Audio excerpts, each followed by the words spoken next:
I watched people jumping off the building. How would you like to be 102 stories up and your choice is burn or jump? And many people jumped.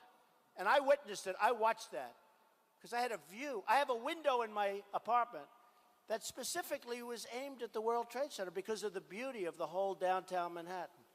And I watched as people jumped, and I watched the second plane come in.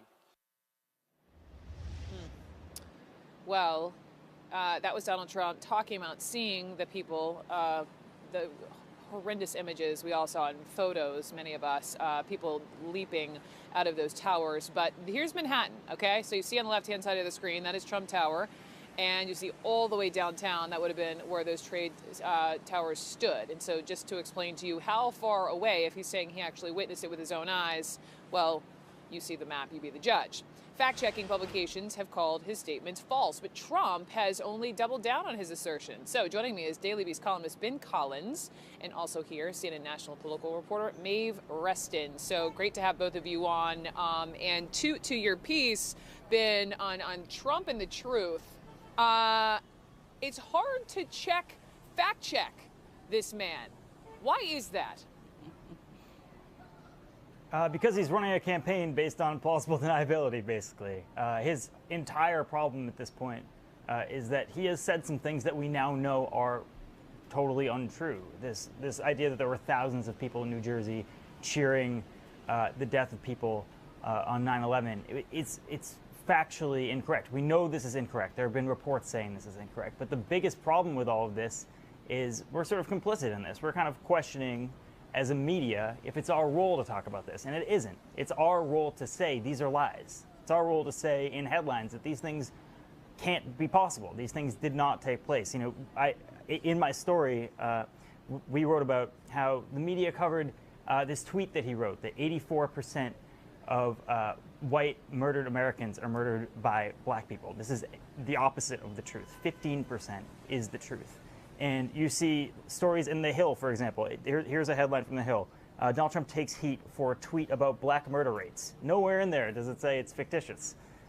So these are fictitious things that he is saying. They're factually untrue. And we're sort of reporting it as a debate, and it's just not a debate. Turn now to the race for 2016 and Donald Trump doubling down tonight, standing by his claim that he saw thousands cheering the buildings coming down on 9/11. Tonight also making news after saying he saw something else. Saying he saw workers that morning jumping from the Twin Towers from his own apartment window. But many asking, with the smoke and the fact that his building is miles away, how could he see people jumping? ABC's Tom Yamas on the campaign trail, and you will hear from many voters tonight who say Trump's claims certainly don't bother them. Tonight, Donald Trump taking his claims of what he saw on 9/11 to a new level. I have a window in my apartment that specifically was aimed at the World Trade Center because of the beauty of the whole downtown Manhattan. And I watched as people jumped. His penthouse in Trump Tower, located in Midtown Manhattan, 4 miles from where the World Trade Center once stood. Yet, despite the distance and the smoke billowing around the Twin Towers, Trump says he was able to see people jump. This is Trump's second questionable claim about 9/11 this week. Earlier, he said Muslims in New Jersey celebrated as the towers burned. When the World Trade Center came tumbling down, and I watched in Jersey City, New Jersey, where thousands and thousands of people were cheering. He says he saw it on television, but no video has ever surfaced. Jersey City officials say it never happened, but Trump says others saw it as well. I start getting phone calls in my office by the hundreds that they were there.